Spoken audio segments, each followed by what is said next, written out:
तो फ्रेंड्स, आप सभी का स्वागत है आपके अपने यूट्यूब चैनल स्टडी विद भावना में। आज के इस वीडियो में हम एमपीपीएससी प्रीलिम्स की यूनिट 9 संचार एवं प्रौद्योगिकी इसको पढ़ने वाले हैं। आज इसके एमसीक्यू लगाने वाले हैं। उम्मीद है आप लोगों की तैयारी बेहतर चल रही होगी। मैंने आपके लिए सभी क्वेश्चन सिलेक्टेड और इम्पोर्टेंट लिए हैं और प्रीवियस ईयर से आए हुए क्वेश्चन भी लिए हैं। इस क्लास में हम यूनिट 9 के टॉप एमसीक्यू करने वाले हैं। आपकी यूनिट 9 लगभग कंप्लीट हो ही जाएगी, तो चलिए शुरू कर लेते हैं। फाइल या पैराग्राफ को सिलेक्ट करना होता है तो सिलेक्ट आल का ऑप्शन होता है। सिलेक्ट आल के लिए हम शॉर्टकट कंट्रोल+A का यूज़ करते हैं। किसी भी चीज़ को अगर बोल्ड दिखाना है तो उसके लिए कंट्रोल+B का ऑप्शन होगा। कंट्रोल+C से हम किसी भी चीज़ की कॉपी कर सकते हैं। कंट्रोल+D ये फ़ॉन्ट की होती है। कंट्रोल+E का यूज़ करके हम सेंटर में कर सकते हैं। कंट्रोल+F फाइंड के लिए, कंट्रोल+G गो टू, कंट्रोल+I इससे इटैलिक हो सकता है, कंट्रोल+J से जस्टिफाई होता है, कंट्रोल+K इम्पोर्टेंट है फ्रेंड्स, कंट्रोल+K से हाइपरलिंक होता है, कंट्रोल+L से लेफ्ट में होता है, लेफ्ट अलाइनमेंट, कंट्रोल+M से मूव होता है, कंट्रोल+O से ओपन होगा, कंट्रोल+P से हम किसी भी फाइल को प्रिंट कर सकते हैं, कंट्रोल+O से क्लोज कर सकते हैं, कंट्रोल+R का यूज़ करके हम राइट अलाइनमेंट कर सकते हैं, कंट्रोल+A से किसी भी फाइल को सेव कर सकते हैं, कंट्रोल+U का शॉर्टकट का यूज़ करके हम किसी भी अंडरलाइन कर सकते हैं किसी भी वर्ड को, कंट्रोल+V से पेस्ट होता है, कंट्रोल+X से कट कर सकते हैं, कंट्रोल+Y से रीडू और कंट्रोल+Z से अंडू। प्रमुख आउटपुट डिवाइस को पढ़ लेते हैं। आउटपुट डिवाइस है monitor, printer, speaker, headphone, projector, GPS, plotter, 3D printer, sound card, ये सभी आउटपुट डिवाइस है। इनको याद रखना है फ्रेंड्स। नेक्स्ट इनपुट डिवाइस पढ़ लेते हैं। इनपुट डिवाइस क्या क्या है? Keyboard, mouse, trackball, joystick, scanner, microphone, webcam, light pen, touch screen, MICR, OCR, OMR, BCR, QR, code reader और बायोमेट्रिक सेंसर, ये सभी प्रमुख इनपुट डिवाइसेज हैं। इनको अच्छे से याद रख लेना है। नेक्स्ट देखते हैं फ्रेंड्स। एग्जाम में क्वेश्चन आता है कि प्रमुख एप्लीकेशन सॉफ्टवेयर के बारे में बताइए, इनमें से कौन सा एप्लीकेशन सॉफ्टवेयर है। तो एप्लीकेशन सॉफ्टवेयर इन सभी को मैंने एक जगह लिख लिया है।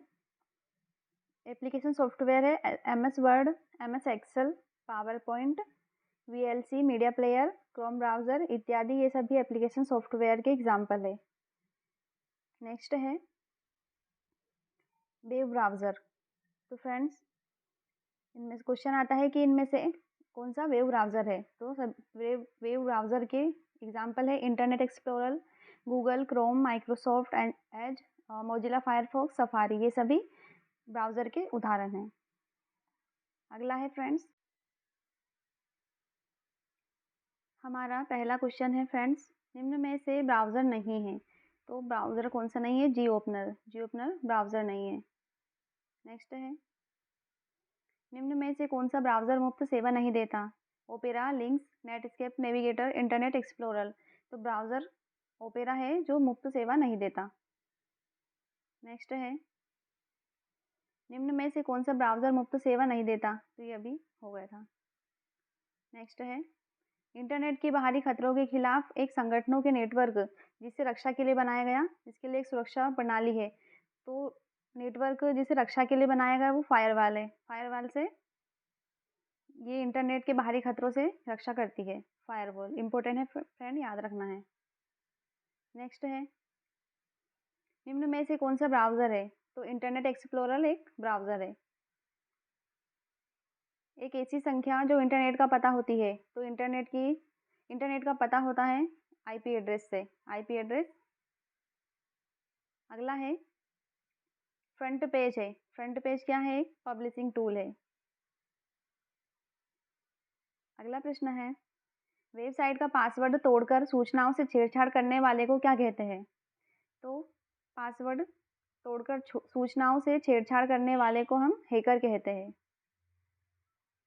अगला प्रश्न है, इंटरनेट किस संस्था की देन है? तो इंटरनेट अमेरिकी सुरक्षा विभाग की देन है। Option C. अगला प्रश्न है फ्रेंड्स, आप डेज का उपयोग करके ध्वनि चैट कर सकते हैं। Google talk, Yahoo messenger, Skype, उपरोक्त सभी। तो ध्वनि चैट कर सकते हैं, गूगल टॉक से भी कर सकते हैं, याहू मैसेंजर, स्काइप, इन सभी से कर सकते हैं। Option D. अगला प्रश्न है हमारा, स्पैम होते हैं। स्पैम क्या होते हैं? स्पैम अनचाहे संदेश होते हैं। किस नियमों के आधार पर इंटरनेट पर सूचना और संदेशों को भेजा जाता है? तो ये प्रोटोकॉल के आधार पर, यानी कि प्रोटोकॉल एक नियमों का समूह होता है, इसके आधार पर सूचना एवं संदेशों को भेजा जाता है। अगला प्रश्न है, यूआरएल का फुल फॉर्म क्या है? यूआरएल इंपॉर्टेंट है प्रश्न। यूआरएल का फुल फॉर्म है uniform resource locator. Option B, uniform resource locator. हमारा अगला प्रश्न है, इंटरनेट की दुनिया में एक साइट से दूसरी साइट पर जाने की प्रक्रिया को क्या कहते हैं? तो एक साइट से दूसरी साइट पर जाने की जो प्रक्रिया है उसे नेविगेटिंग कहते हैं। Option number B. अगला प्रश्न है हमारा, आरपा। आरपा का अर्थ क्या है? आरपा का अर्थ है full form advance research project agency. Important है फ्रेंड्स, याद रखना है। नेक्स्ट प्रश्न है, निम्न में से कौन सा सर्च इंजन नहीं है? बिंग, गूगल, याहू या विंडो? तो ये तीनों ऊपर के सर्च इंजन है, जबकि विंडो नहीं है। अगला प्रश्न है, क्रे क्या है? तो क्रे एक सुपर कंप्यूटर है। इंपॉर्टेंट है फ्रेंड्स, याद रखना है। अगला प्रश्न है, हाइपरलिंक इंसर्ट करवाने की शॉर्टकट की क्या है? तो हाइपरलिंक के लिए कंट्रोल प्लस के का यूज़ करते हैं। अगला प्रश्न है, सीपीयू में मिलने वाली मेमोरी सेल्स के विशेष सेट को क्या कहते हैं? तो रजिस्टर को कहते हैं। अगला प्रश्न है, कंप्यूटर के आईपी चिप के उत्पादन हेतु निम्न में से किसकी आवश्यकता होती है? तो जो कंप्यूटर की आईपी चिप होती है उसके लिए सिलिकॉन की होती है, यानी कि सिलिकॉन से बनी हुई होती है ये चिप। नेक्स्ट प्रश्न है, कट, कॉपी और पेस्ट के लिए क्रमशः शॉर्टकट की क्या है? तो कंट्रोल के लिए कंट्रोल प्लस एक्स, कॉपी के लिए कंट्रोल प्लस सी और पेस्ट करने के लिए कंट्रोल प्लस वी का यूज़ करते हैं। Option number A. अगला प्रश्न है, जब कोई यूज़र डेस्क पर माउस ले जाता है तो वह हैंड के आकार का हो जाता है। तो अगर माउस को हाइपरलिंक हाइपरलिंक पर ले जाएंगे तो वहाँ पर हैंड जैसा सिंबल बन जाएगा। अगला प्रश्न है, विश्व का सबसे पहला सुपर कंप्यूटर कब बना? इंपॉर्टेंट है, विश्व का सबसे पहला सुपर कंप्यूटर 1976 में बना। Option number B. हमारा अगला प्रश्न है, कौन सी वैज्ञानिक कंप्यूटर भाषा है? तो वैज्ञानिकों के लिए कंप्यूटर भाषा है फोर्ट्रॉन। का फुल फॉर्म है इंटरनेशनल बिजनेस मशीन। इंपॉर्टेंट है फ्रेंड्स, याद रखना है। हमारा अगला प्रश्न है, क्वेश्चन आ सकता है कि इनमें से कौन सी स्थायी मेमोरी है या फिर नॉन वोलेटाइल या वोलेटाइल है? तो आपको याद रखना है, रैम होती है जो एक अस्थायी मेमोरी होती है और वोलेटाइल होती है, जबकि रोम स्थायी मेमोरी होती है और नॉन वोलेटाइल होती है। एग्जाम में क्वेश्चन आ सकता है फ्रेंड्स, याद रखना है। अगला प्रश्न है, XML का फुल फॉर्म क्या है? तो XML का फुल फॉर्म है एक्सटेंसिबल मार्कअप लैंग्वेज। नेक्स्ट प्रश्न है, स्पेलिंग चेक करने के लिए कौन सी शॉर्टकट की का यूज़ करते हैं? तो F7 का यूज़ करते हैं स्पेलिंग चेक के लिए। अगला प्रश्न है, भारत में निर्मित प्रथम कंप्यूटर का नाम क्या है? तो भारत में सिद्धार्थ प्रथम निर्मित कंप्यूटर है। अगला प्रश्न है हमारा, DOS का फुल फॉर्म क्या है? डॉस का डिस्क ऑपरेटिंग सिस्टम। नेक्स्ट प्रश्न है, कितना बाइट मिलकर 1 किलोबाइट बनाता है? तो ये सबको याद होगा, 1024 से मिलकर बनता है 1 किलोबाइट। अगला प्रश्न है, MS वर्ड क्या है? तो MS वर्ड एक एप्लीकेशन सॉफ्टवेयर है। अगला प्रश्न है हमारा, यूनिक्स का विकास कब हुआ? तो 1969 में यूनिक्स का विकास हुआ। नेक्स्ट प्रश्न है, कंप्यूटर की पीढ़ियाँ। तो कंप्यूटर की 5 पीढ़ियों को पढ़ लेते हैं। कंप्यूटर की पहली पीढ़ी 1946 से 1959 तक, यह वैक्यूम ट्यूब पर आधारित थी। इंपॉर्टेंट है, याद रखना है। दूसरी पीढ़ी 1959 से 1965 तक, इसमें ट्रांजिस्टर पर आधारित थी। तीसरी पीढ़ी 1965 से 1969 इंटीग्रेटेड सर्किट यानी कि IC चिप का इसमें यूज़ किया गया था, ये सिलिकॉन की बनी हुई होती थी। चौथी पीढ़ी 1969 से 1980 तक, ये VLSI पे आधारित थी, VLSI पर। मतलब माइक्रो प्रोसेसर का पर भी आधारित थी। और पांचवी पीढ़ी जो अभी तक है वर्तमान तक, ये यूएलएसआई पर आधारित थी। इन पांचों पीढ़ी को अच्छे से याद रखना है। हमारा अगला प्रश्न देख लेते हैं। यूनिक्स की मुख्य भाषा क्या है? तो यूनिक्स की मुख्य भाषा असेंबली लैंग्वेज है। नेक्स्ट है ASCII। नेक्स्ट प्रश्न है ASCII में कैरेक्टर निर्मित किए जा सकते हैं, तो 256 कैरेक्टर यूज करे जा सकते हैं। नेक्स्ट प्रश्न है पंच कार्ड का सबसे पहले उपयोग किया था, तो जोसेफ मेरी ने पंच कार्ड का यूज किया था। नेक्स्ट प्रश्न है कंप्यूटर का पितामह, बच्चों को पता होगा कंप्यूटर का पितामह है चार्ल्स बेबेज। नेक्स्ट प्रश्न है निम्न में से सबसे तेज मेमोरी कौन सी होती है? रोम, रैम, रजिस्टर या कैश? तो कैश मेमोरी सबसे तेज मेमोरी होती है, ऑप्शन डी। नेक्स्ट प्रश्न है यूनिक्स निर्माता कौन है? यूनिक्स के निर्माता है केन थॉमसन। नेक्स्ट है एक निबल बराबर 4 बिट, यानी कि 4 बिट एक निबल के बराबर होता है। नेक्स्ट प्रश्न है कंप्यूटर भाषा जावा के आविष्कारक कौन है? तो जावा किसने बनाई थी? सन माइक्रो सिस्टम ने बनाई थी, ये याद रखना है। नेक्स्ट है केड शब्द का संबंध कंप्यूटर में किससे है? तो केड शब्द का यूज हम कंप्यूटर में डिजाइन बनाने के लिए करते हैं। नेक्स्ट है असेंबली लैंग्वेज क्या है? तो assembly language low level language होती है। नेक्स्ट प्रश्न है ओरेकल क्या है? ओरेकल एक डेटाबेस सॉफ्टवेयर है। नेक्स्ट है CAD का फुल फॉर्म क्या है? तो ये इसका फॉर्म है कंप्यूटर एडेड डिज़ाइन। इसका यूज़ डिज़ाइन के लिए किया जाता है, केड का यूज़। लेज़र के आविष्कारक है थियोडोर मेमन लेज़र के आविष्कारक है, इंपॉर्टेंट है, याद रखना है। नेक्स्ट प्रश्न है ट्रैकबॉल क्या है? तो ट्रैकबॉल एक पॉइंटिंग डिवाइस है। नेक्स्ट प्रश्न है हमारा पहले से चल रहे कंप्यूटर को रिस्टार्ट करना क्या कहलाता है? इंपॉर्टेंट है फ्रेंड्स, ये एग्जाम में आ सकता है। तो अगर पहले से कंप्यूटर चल रहा है तो उसे रिस्टार्ट करना रीबूटिंग कहलाता है। नेक्स्ट है POST यानी कि पोस्ट का फुल फॉर्म क्या है? तो पोस्ट का फुल फॉर्म है power on self test. Next है आरोग्य सेतु ऐप को कब लॉन्च किया गया था? तो ये 2 अप्रैल 2020 को लॉन्च किया गया था। नेक्स्ट है हिंदी बोलने वाला विश्व का पहला रोबोट कौन सा है? तो हिंदी बोलने वाला रोबोट है रश्मि, ये विश्व का पहला रोबोट है। नेक्स्ट प्रश्न है DRDO द्वारा बनाया गया रोबोट है? तो DRDO जिसकी स्थापना 1958 में करी गई थी, इसके द्वारा बनाया गया प्रमुख रोबोट है दक्ष।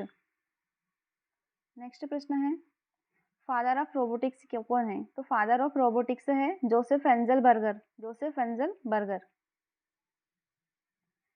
नेक्स्ट प्रश्न है हमारा ग्रे ऑरेंज क्या है? अब ग्रे ऑरेंज क्या है? ये एक रोबोटिक कंपनी है। नेक्स्ट है वायरस का फुल फॉर्म, ये एग्जाम में आया हुआ क्वेश्चन है फ्रेंड्स। वायरस का फुल फॉर्म है vital information resources under seize. Vital information resources under seize, ये वायरस का फुल फॉर्म है। नेक्स्ट प्रश्न है हमारा MP ऑनलाइन पोर्टल की शुरुआत कब हुई थी? तो ये जुलाई 2006 में MP ऑनलाइन पोर्टल की शुरुआत हुई थी। नेक्स्ट है पेंसिल ऐप क्या है? तो पेंसिल ऐप किससे संबंधित है? तो पेंसिल ऐप बाल श्रम से संबंधित है। नेक्स्ट है दुनिया की सबसे बड़ी ई-कॉमर्स माइक्रोप्लेस कंपनी है? तो ये अमेजन है, सबको पता होगा। नेक्स्ट प्रश्न है प्रोजेक्ट जीरो का संबंध किससे है? तो प्रोजेक्ट जीरो अमेजन कंपनी ने स्टार्ट। हमारा अगला प्रश्न है 2014 में फ्लिपकार्ट द्वारा अधिग्रहित करी गई ई-कॉमर्स कंपनी कौन सी है? तो मिंत्रा को 2014 में फ्लिपकार्ट ने अधिग्रहित कर लिया था। नेक्स्ट है सबसे बड़ी भारतीय ई मार्केट प्लेस कंपनी है? तो ये फ्लिपकार्ट है। नेक्स्ट है भारतीय कॉपीराइट अधिनियम कब आया था? तो भारतीय कॉपीराइट अधिनियम 1957 में आया था। नेक्स्ट है भीम ऐप किससे संबंधित है? तो भीम ऐप का संबंध है डिजिटल भुगतान से। नेक्स्ट प्रश्न है सूचना प्रौद्योगिकी अधिनियम किस वर्ष आया था? ये 2000 में आया था, सन 2000 में सूचना प्रौद्योगिकी अधिनियम। नेक्स्ट है ईमेल के जन्मदाता, तो इम्पोर्टेंट है, ईमेल के जन्मदाता है टॉमलिंसन। तो ईमेल के जन्मदाता है रे टॉमलिंसन। नेक्स्ट प्रश्न है WWW यानी कि वर्ल्ड वाइड वेब, इसके आविष्कारक है टिम बर्नर्स-ली। नेक्स्ट प्रश्न है, HTTP का पूर्ण रूप क्या है? तो hyper text transfer protocol HTTP का फुल फॉर्म है। नेक्स्ट प्रश्न है, निम्न में से व्यापारिक डोमेन क्या है? तो व्यापारिक डोमेन के लिए .com का यूज़ करते हैं, एजुकेशन वाले के लिए .edu का यूज़ करते हैं। नेक्स्ट प्रश्न है, भारत सरकार ने इलेक्ट्रॉनिक विभाग की स्थापना कब करी थी? तो 1970 में इलेक्ट्रॉनिक विभाग की स्थापना करी गई। नेक्स्ट है, बूट का फुल फॉर्म। बूट का फुल फॉर्म है build on operate transfer. Important है फ्रेंड्स, याद रखना है। हमारा नेक्स्ट है प्रश्न है, ज्ञानदूत ऐप का किस राज्य में इम्प्लीमेंट हुआ? तो ज्ञानदूत का संबंध है MP से, मध्य प्रदेश में। नेक्स्ट है, ज्ञानदूत हो गया MP का, लोकवाणी प्रोजेक्ट उत्तर प्रदेश से संबंधित है, ई मित्र प्रोजेक्ट राजस्थान से संबंधित है। इनको अच्छे से याद रखना है। नेक्स्ट है, ब्लैक हैट हैकर क्या होते हैं? इंपॉर्टेंट है।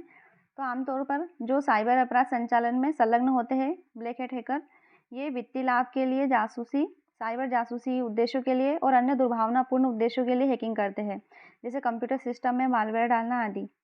ब्लैक हैट हैकर होते हैं। इलेक्ट्रॉनिक शॉपिंग का आविष्कार किसने किया था? तो माइकल एल्डिस ने इलेक्ट्रॉनिक शॉपिंग का आविष्कार किया था। सारथी ऐप का संबंध है, तो सारथी ऐप रेलवे पुलिस से संबंधित है। नेक्स्ट है, AI यानी कि आर्टिफिशियल इंटेलिजेंट प्रोग्रामिंग भाषा लिस्प LISP के आविष्कारक कौन है? तो ये जॉन मैकार्थी है। इनको याद रखना है। नेक्स्ट प्रश्न है, दिशा ऐप का संबंध किससे है? तो दिशा ऐप का संबंध है महिलाओं की सुरक्षा से। ये फ्रेंड्स इंपॉर्टेंट है। अगला है, लिस्प प्रमुख आर्टिफिशियल इंटेलिजेंट भाषा कौन कौन सी है? तो ये है लिस्प, प्रोलॉग, पाइथन, ये सभी। जबकि फोर्ट्रॉन का यूज़ वैज्ञानिक करते हैं।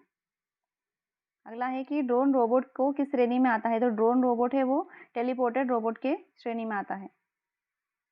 नेक्स्ट है, इलेक्ट्रॉनिक विभाग का पहला सचिव बना? तो इलेक्ट्रॉनिक विभाग के पहले सचिव MG के मेनन बने। नेक्स्ट है, एलेक्सा। एलेक्सा किस कंपनी का AI based virtual voice assistant है? तो एलेक्सा है अमेजन का। जबकि सीरी है एप्पल का। सीरी एप्पल का है। एलेक्सा अमेजन है, याद रखना है। सोफिया रोबोट किस देश ने बनाया? तो सोफिया रोबोट को हांगकांग ने बनाया था। नेक्स्ट है, ये सीरी आ गया। सीरी का संबंध है एप्पल से। एप्पल का AI based virtual voice assistant है। ये प्रश्न आज की क्लास का लास्ट था। उम्मीद है दोस्तों आज की क्लास आपको पसंद आई होगी। इस क्लास को ज़्यादा से ज़्यादा लाइक करें और शेयर करें। बहुत मेहनत लगती है फ्रेंड्स क्लास को बनाने में।